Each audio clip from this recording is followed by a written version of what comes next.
श्री शिवाय नमस्तुभ्यम दोस्तों। 4 जुलाई 2025 आषाढ़ शुक्रवार नवमी तिथि के दिन घर की झाड़ू से कर लेना ये एक उपाय होगी। हर मनोकामना पूरी मिलेगी, सभी दोषों से मुक्ति, इतना धन आएगा कि संभाले नहीं संभलेगा। भगवान विष्णु और माता लक्ष्मी जी के आशीर्वाद से पूरे साल धन बरसता रहेगा। दोस्तों, जैसा कि आप सभी लोग जानते हैं कि 4 जुलाई को आषाढ़ शुक्रवार नवमी तिथि पड़ रहा है, इसीलिए यह दिन बहुत ही खास है। क्योंकि देखिए दोस्तों, गुरुजी ने कहा है कि जब भी आषाढ़ शुक्रवार नवमी तिथि पड़े तो आपको सिर्फ और सिर्फ घर की झाड़ू वाला उपाय करना चाहिए। यह उपाय इतना खास है कि अगर आपने सही मुहूर्त पर सही क्रिया अनुसार घर की झाड़ू वाला उपाय कर लिया, जो प्राचीन काल के समय का महा उपाय है, तो मान के चलिए दोस्तों, भगवान विष्णु और माता लक्ष्मी जी के आशीर्वाद से आपके जीवन का कितना ही बड़ा दुख हो, उससे आपको मुक्ति मिल जाएगी। आपकी कोई भी मनोकामना हो, मान लीजिए आप नौकरी की तैयारी कर रहे थे, आपकी नौकरी लग जाएगी। आपका बंद पड़ा व्यापार चल पड़ेगा। जिस बीमारी से आप बहुत दिनों से परेशान थे, उस बीमारी से आपको मुक्ति मिल जाएगी। आपके जीवन में धन आना शुरू हो जाएगा।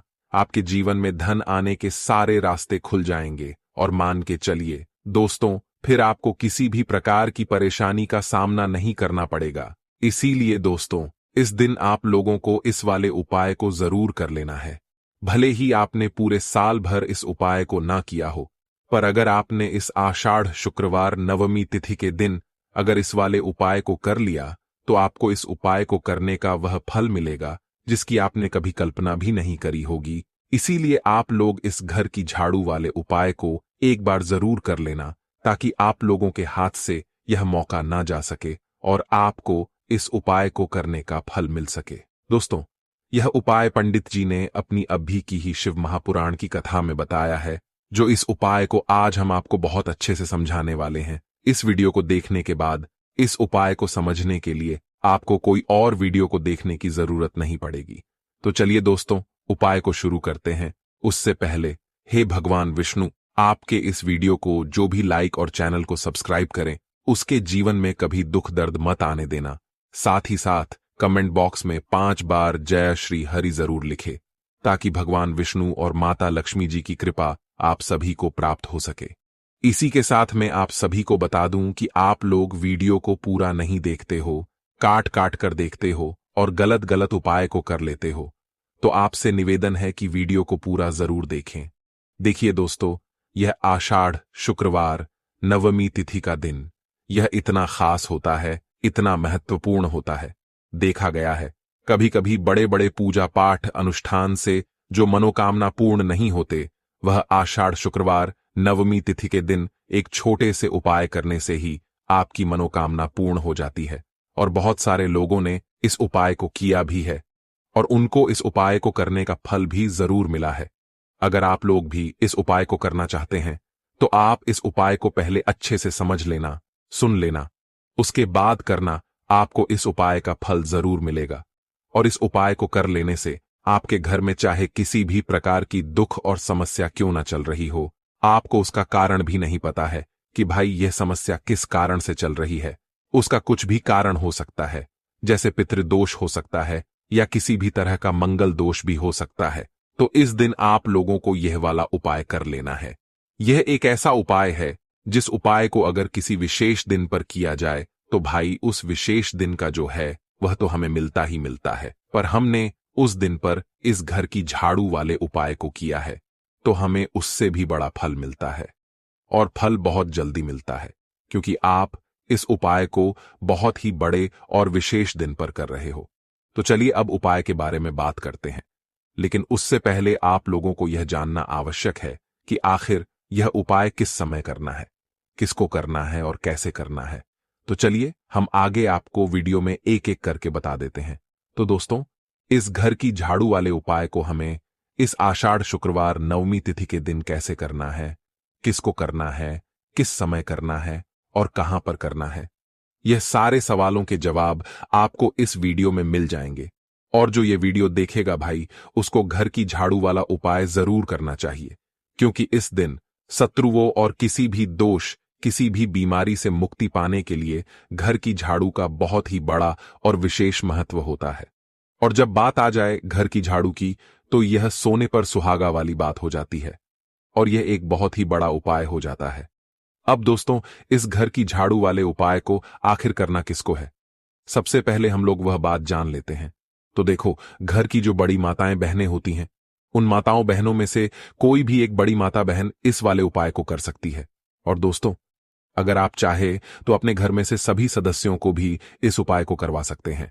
अगर किसी व्यक्ति की खुद की कोई मनोकामना है, खुद की कोई दुख और परेशानी है जो कि वह अपने लिए ही करना चाहता है इस वाले उपाय को, तो वह खुद अपने लिए भी कर सकता है। बाकी अगर कोई घर में से ऐसा है जो कि अपने पूरे घर परिवार की सुख और शांति के लिए यह वाला उपाय करना चाहता है, तो भाई वह भी कर सकता है।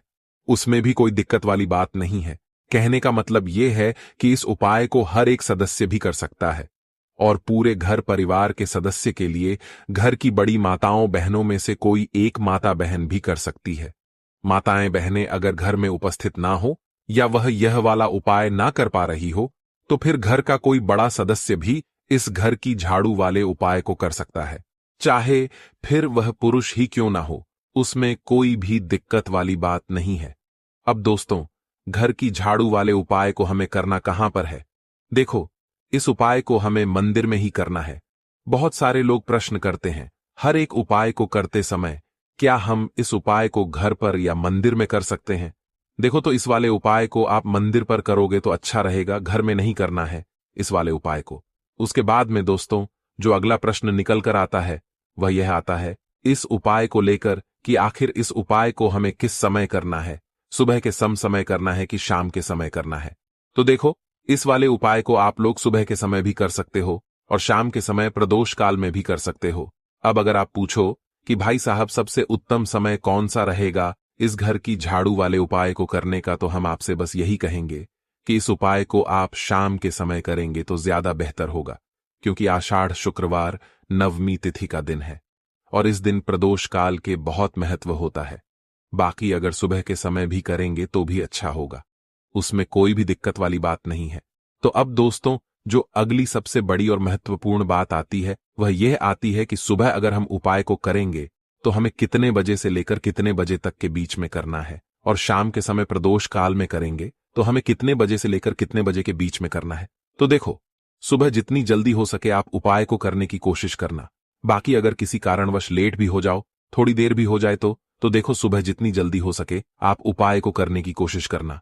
बाकी अगर किसी कारणवश लेट भी हो जाओ, थोड़ी देर भी हो जाए, तो 10 या 11 बजे तक भी आप उपाय कर लेना, पर 12 बजे से ज्यादा देरी ना हो। ठीक है, इस बात का ध्यान रखना। उसके बाद में दोस्तों, अगर शाम के समय प्रदोष काल की बात करें, प्रदोष काल का जो समय होता है वह शाम के 6 बजे से शुरू हो जाता है। मतलब शाम के 6 बजे से लेकर 7 बजे के बीच का जो समय होता है, यह समय प्रदोष काल का समय होता है। इस उपाय को 7 बजे या 8 बजे के बीच में भी कर सकते हो। मतलब शाम के 6 बजे से रात 8 बजे के बीच में आप कभी भी इस वाले उपाय को कर सकते हो, उसमें कोई भी दिक्कत वाली बात नहीं है। परंतु 4 जुलाई आषाढ़ शुक्रवार नवमी तिथि के दिन कोशिश करना कि समय के अंतर्गत ही कर लो। किसी कारणवश ना कर पाओ तो थोड़ा देरी से भी कर सकते हो।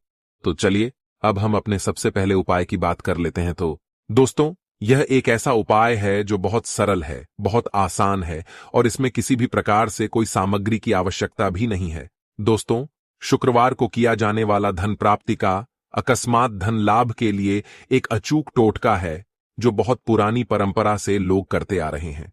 दोस्तों, हम सभी आर्थिक भक्ति और तरक्की चाहते हैं और ऐसे में हम अपनी तरफ से तमाम कोशिशें करते हैं माता लक्ष्मी को प्रसन्न करने की, क्योंकि मां लक्ष्मी अगर हम पर प्रसन्न है दोस्तों, हमारे जीवन में धन की किसी प्रकार की किल्लत हो ही नहीं सकती। दोस्तों, हम सभी जानते हैं कि मां लक्ष्मी को प्रसन्न करने के लिए साफ सफाई और स्वच्छता कितनी जरूरी है। अगर आप कोई अन्य उपाय नहीं भी करते हैं तो भी आप अपने घर को साफ, सुरक्षित और व्यवस्थित रखते हैं, तो माता लक्ष्मी आप पर हमेशा प्रसन्न रहती हैं और ऐसे घरों में धन की किल्लत कभी नहीं होती, दरिद्रता का वास कभी नहीं होता। दोस्तों, ऐसे में अगर हम सफाई के साथ साथ एक छोटा सा कार्य भी कर लें तो अगर हमारे जीवन में किसी प्रकार का आर्थिक संकट आना हो, वह भी नहीं आएगा। धन संचित कर हम रखते हैं, लेकिन वह रुकता नहीं है। बहुत दिनों तक यह समस्या भी समाप्त हो जाएगी और धन की कभी किल्लत नहीं होगी। दोस्तों, हम सभी के घर में, जैसा मैंने पहले बताया, सफाई बहुत जरूरी है। मां लक्ष्मी सबसे ज्यादा प्रसन्न सफाई से ही होती हैं। अगर आप बहुत सारे अन्य उपाय नहीं कर रहे हैं, तो भी घर को आपको जरूर साफ रखना है। साफ रखने में मुख्य द्वार की सफाई का सबसे ज्यादा विधान बताया गया है। मुख्य द्वार से सभी लोग घर में आते हैं और उसी दिन माता लक्ष्मी भी मुख्य द्वार से प्रवेश करती हैं। मुख्य द्वार की साफ सफाई देखकर वह आप पर प्रसन्न होती है। दोस्तों, हम साफ सफाई कैसे करते हैं, तो हम सभी जानते हैं कि साफ सफाई के लिए झाड़ू का महत्वपूर्ण स्थान होता है। हम अपने घर की सफाई झाड़ू से करते हैं। इसलिए ही झाड़ू को मां लक्ष्मी का प्रतीकात्मक स्वरूप माना जाता है, क्योंकि झाड़ू से साफ सफाई करने से मां लक्ष्मी का आगमन होता है। ऐसे में झाड़ू संबंधी कई नियम हैं जो पहले मैंने आपके साथ शेयर किए हुए हैं, लेकिन इस उपाय में जो यह टोटका है, यह भी झाड़ू से जुड़ा हुआ है, जिसे आप ध्यान से सुनें। दोस्तों, यह उपाय, यह टोटका आपको शुक्रवार के दिन, शुक्रवार की रात्रि में करना है। इस टोटके के लिए आपको एक नया झाड़ू चाहिए। अगर संभव हो तो नया लें, अन्यथा जो पुराना झाड़ू है घर में, उसे अच्छे से साफ करके पहले से रखें। रात्रि 10 बजे आपको यह उपाय करना है। शुक्रवार की रात्रि माता लक्ष्मी को प्रसन्न करने के लिए सबसे शुभ रात्रि होती है। दोस्तों, वैसे भी मां लक्ष्मी के लिए छोटे छोटे उपाय या टोटके शुक्रवार की रात्रि में करना चाहिए। तो आप इस झाड़ू के नीचे अपने पास रखा हुआ एक 100 रुपए का सिक्का रखें। अगर सिक्का नहीं है तो 10 रुपए का नोट ही रखें। मां लक्ष्मी को याद करते हुए, अपने जीवन में धन संबंधी समस्याओं को मन ही मन रखते हुए, आपको वह सिक्का या वह 10 रुपए का नोट उसी साफ सुथरी झाड़ू के नीचे दबा कर रखना है। मन ही मन प्रार्थना करें कि मां आपके जीवन में धन का संकट कभी ना आने दें, धन की कोई समस्या ना हो। धन संचय करने में, अर्थात धन आप इकट्ठा करना चाहते हो, कोई दिक्कत ना हो, मेरा धन खर्च ना हो, जीवन में कभी भी धन उधार लेने की जरूरत ना पड़े, और अगर कर्ज है तो आप उसे आसानी से चुका सकें।